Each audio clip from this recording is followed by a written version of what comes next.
హిందూ దేవాలయ పరిరక్షణ సమితి ఆధ్వర్యంలో పెద్ద ఎత్తున అనకాపల్లి మండలం పిసినికాడ పంచాయతీ బీఆర్టీ కాలనీలో నల్లమారమ్మ దేవాలయం దగ్గర పెద్ద నిరసన కార్యక్రమం చేపట్టారు. ఈ నల్లమారమ్మ దేవాలయంపై వివాదం అందరికీ తెలిసిన విషయమే. ఈ నేపథ్యంలో బీఆర్టీ కాలనీ వాసులకు హిందూ దేవాలయ పరిరక్షణ సమితి రాష్ట్ర ఉపాధ్యక్షుడు కొనతాల అప్పలరాజు, హిందూ దేవాలయ పరిరక్షణ సమితి అనకాపల్లి పట్టణ అధ్యక్షుడు కోరిబిల్లి రమేష్, బజరంగ్ దళ్ జిల్లా ప్రముఖ్ అనిల్, బజరంగ నాయకులు కర్రివాసు, హిందూ సంఘ నాయకులు కొనతాల వెంకట్రావు, కాండ్రేగుల నారాయణరావు, ఆడారి నాయుడు మాట్లాడుతూ పునర్నిర్మాణంలో అడ్డుపడుతున్న వ్యక్తిపై తీవ్రంగా ఖండించారు. ఎవరు ఎన్ని అడ్డంకులు చేసినా దేవాలయం పునర్నిర్మాణం విషయంలో లేనిపోని ఆచరణ సృష్టిస్తే తీవ్ర పరిణామం ఎదుర్కోవాల్సిందని మీడియా ముఖం ద్వారా హెచ్చరించారు. గ్రామస్తులు నిత్యం పూజలు చేస్తూ కొలుస్తున్న అమ్మవారిపై ఒక వ్యక్తి ఈ దేవస్థానంపై హడావిడి చేసి అనేక ప్రకంపనలు సృష్టించడం సరికాదని అన్నారు. దేవాలయాలపై లేనిపోని సృష్టిస్తే హిందూ విశ్వ పరిషత్ చూస్తూ ఊరుకోదని పేర్కొన్నారు. ఈ కార్యక్రమంలో గ్రామ కమిటీ పెద్దలు, నాయకులు, మహిళలు పాల్గొన్నారు.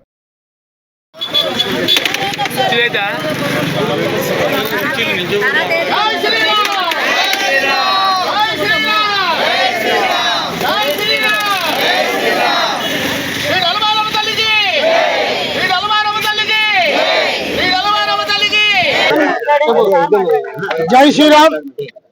నా పేరు కొనతాల అప్పలరాజు. హిందూ దేవాలయ పరిరక్షణ సమితి రాష్ట్ర ఉపాధ్యక్షుడిగా పనిచేస్తున్నాను. ఈరోజు ఈ సమావేశంలో పాల్గొనడానికి నాకు వ్యక్తిగతంగా చాలా బాధగా ఉంది.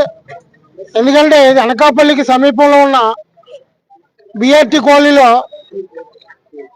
1994లో ఇక్కడ నల్లమారమ్మ అమ్మవారిని స్థాపించి ఇక్కడ ఒక ఆలయాన్ని రూపకల్పన చేసి ఆనాటి పెద్దలందరూ కూడా ఈ రోజు వరకు నిత్య ధూపదీప నైవేద్యాలతో అమ్మవారిని నిలవేల్పుగా కొలుచుకుంటున్నారు.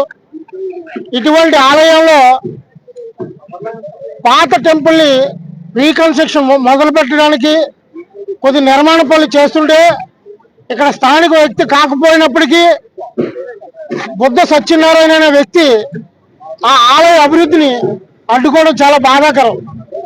ఎందుకంటే హిందూ దేవాలయ పరిరక్షణ సమితి అంటే హిందూ దేవాలయాలను కాపాడుకోవడం, హిందూ దేవాలయాల తాలూకు ఆస్తులు కానీ స్థిరాస్తులు కానీ సంరక్షించడమే మా తాలూకా ప్రథమ ఉద్దేశం. ఇటువంటిది సమయంలో మన హిందూ దేవాలయాలను మనం కాపాడుకోవాల్సిన దౌర్భాగ్యం దాపరించింది. ఒక ముస్లిమనో ఒక క్రైస్తవో ఇటువంటి దోపిడీకి దౌర్జన్యానికి దిగితే అది బాధపడవలసిన విషయం లేదు. ఒక హిందూ అయి ఉండి కూడా ఒక బ్రోకరు, ఒక దళారి, స్థానికంగా ఇక్కడ ఉన్న వ్యక్తి కూడా కాదు, ఎక్కడో పుట్టి పెరిగి అక్కడ చేసిన యవపళ్ళకి పోలీసులను తప్పించుకొని ఇక్కడ నివసిస్తూ ఉన్న ఈ బుద్ధ సత్యనారాయణ అనే ఒక మూర్ఖుడు ఈ ఆలయ అభివృద్ధిని అడ్డుకుంటున్నాడు. ఎందుకంటే నిజమైన అమ్మవారు శక్తివంతురాలు కనుక ఈరోజు ఆ సంగతి తేల్చుదామని ఇక్కడ సుమారు 100 మంది మహిళలతో హిందూ సంఘాలన్నీ కూడా ఇక్కడికి రావడం జరిగింది.